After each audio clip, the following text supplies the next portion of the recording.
बाबा साहब पढ़िए thoughts on Pakistan में उन्होंने लिखा है कि किस ढंग का भेदभाव होता था, टीचर क्यों नहीं बने वो भी बात पढ़ो, पूरी बात बताइए और सुनिए बाबा साहब पाकिस्तान में पता क्या लिखा है और क्या लिखा। इस मजेदार वीडियो में सुधांशु त्रिवेदी जी सपा के प्रवक्ता को ऐसा सबक सिखाया ना, मतलब वीडियो देख के मजा आ जाएगा। और पूरी डिबेट देखने के बाद से कमेंट सेक्शन में बताइएगा कि वीडियो कैसा लगा, ताकि मैं आप लोगों के लिए ऐसा वीडियो लाता रहूं। वीडियो को लाइक करिएगा और चैनल को सब्सक्राइब करिएगा। चलिए शुरू करते हैं। देखिए हमारे चौहान साहब से एक बात है, उसने जब ये शब्द बोला तो हमने हाथ उठाया कि ये बात नहीं बोलनी चाहिए, हम सबने उठाया। इसका मतलब है हम लोग इसके पक्षधर नहीं है।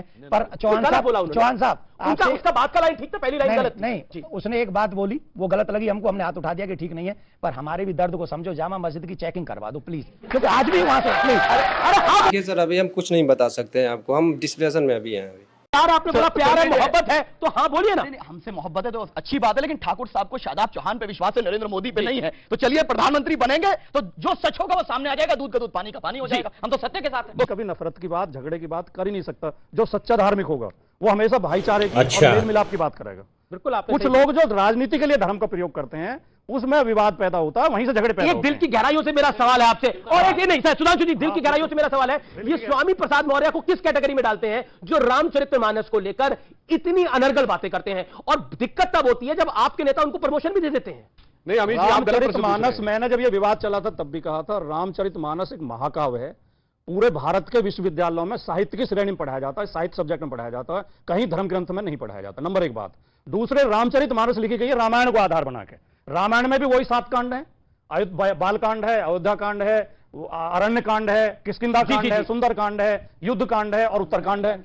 और यही सारे रामचरितमानस में है। जू के तू कहानी भी जू की तो रखी है, लेकिन उन्होंने तुलसीदास जी ने कुछ अपने शब्द ऐसे प्रयोग कर दिए हैं और कुछ घटनाओं को चेंज कर दिया है। सुधांशु त्रिवेदी जी इस मूल्य को बहुत शानदार जवाब दिए हैं, पूरी वीडियो देखिए। हिंदी आई थी 70 के दशक में, जो दिल्ली प्रेस है, सरता मुक्तम मैगजीन निकालते थे, पूरी सीरीज चलाते थे तुलसीदास के ऊपर के हिंदू समाज के पथभ्रष्टक तुलसीदास लिखते थे। और तुलसीदास ने क्या क्या गलत लिखा है। मूल वाल्मीकि रामायण की जो कहानी है उस पर किसी को आपत्ति नहीं है। मूल वाल्मीकि रामायण में किसी जाति को नीच नहीं बताया गया है, किसी के प्रति घृणा नहीं है, नारी का अपमान नहीं है। रामचरितमानस में भी नहीं है। मौर्य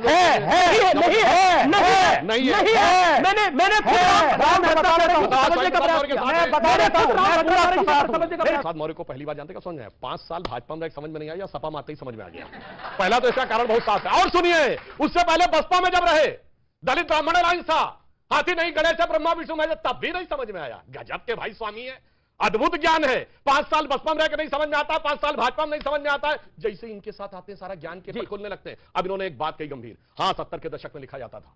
और ये क्यों लिखा जाता था मैं बताता हूं, आप सबसे कहता हूं जाके आप देखिए, आज तो पुरानी आर्काइव्स खुल गई है, जाके चेक करिएगा। एक टर्म है आइडियोलॉजिकल सबवर्जन, ये बाकायदा कम्युनिस्ट पार्टी का एजेंडा था केजीबी का, और इसका रेफरेंस है कि Mitrokhin's archive KGB and the world part 2। आज की पीढ़ी के सामने सारा डिटेल है, और मान्यवर अब जाके पढ़िए तो हकीकत समझ में आएगी। बिल्कुल सही बात कही गई है, ये सारी बातें भारत को कमजोर करने के लिए थी। इसलिए क्योंकि रावण एक ब्राह्मण था, एक ब्राह्मण का वध किया क्योंकि उसने स्त्री हरण किया था। तो राम तो चरित्रवान ही थे और मर्यादा पुरुषोत्तम ही थे। और जो लोग सवाल खड़ा करते हैं, जो लोग सवाल खड़ा करने का प्रयास करते हैं रामचरितमानस पर, वो भारत की आन बान शान पर सवाल खड़ा करते हैं। ये बात बिल्कुल स्पष्ट है। वो लोग भारत की संस्कृति को मिटाना चाहते हैं, वो लोग भारत के अध्यात्म को समाप्त करना चाहते हैं। यही काम अंग्रेजों ने किया था। उन्होंने जातियों में इतना बांटा था हिंदुस्तान को कि हमारे अपने लोगों का अपने ऊपर कुछ चमचे बोलेंगे कि ये गोदी मीडिया है।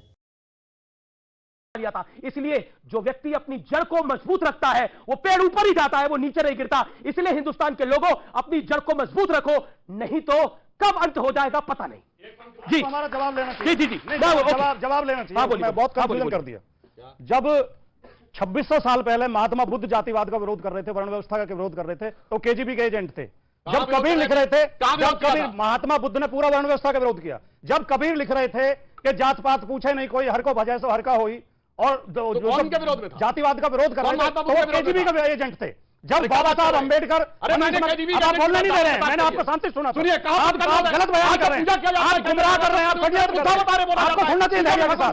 जैसे मैंने धैर्य के साथ सुना था, बाबा साहब ने मनुस्मृति की होली जलाई थी, केजीबी के एजेंट थे वो। बाबा साहब केजीबी का एजेंट बताओ कि हम गुमराह नहीं कर सकते। बाबा साहब पढ़िए, थॉट्स ऑन पाकिस्तान में उन्होंने लिखा है कि किस ढंग का भेदभाव होता था, टीचर क्यों नहीं बने वो भी बात को पढ़ो, पूरी बात बताइए। और सुनिए बाबा थॉट्स ऑफ पाकिस्तान में पता क्या लिखा है, और क्या लिखा है? थॉट्स ऑफ पाकिस्तान में लिखा, उन्होंने लिखा है मैं उन शब्दों को प्रयोग नहीं करना चाहूंगा क्योंकि आप उसे मुद्दा बनाएंगे। ठीक है। लेकिन बाबा साहब ने जिनकी आप वकालत कर सपा रहे का हो, प्रवक्ता अब हमारे भीमराव अंबेडकर बाबा साहब के बारे में गलत बोल रहा है। ये बोल रहा है कि बाबा साहब पाकिस्तान के साथ थे। ये सपा का प्रवक्ता बहुत ही हरामी है।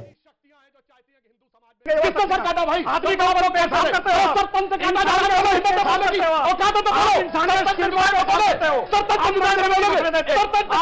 आप लोगों को ये वीडियो कैसी लगी कमेंट बॉक्स में जरूर बताइएगा ताकि मैं आप लोग के लिए ऐसी वीडियो ला सकूं। जय श्री राम, जय भीम।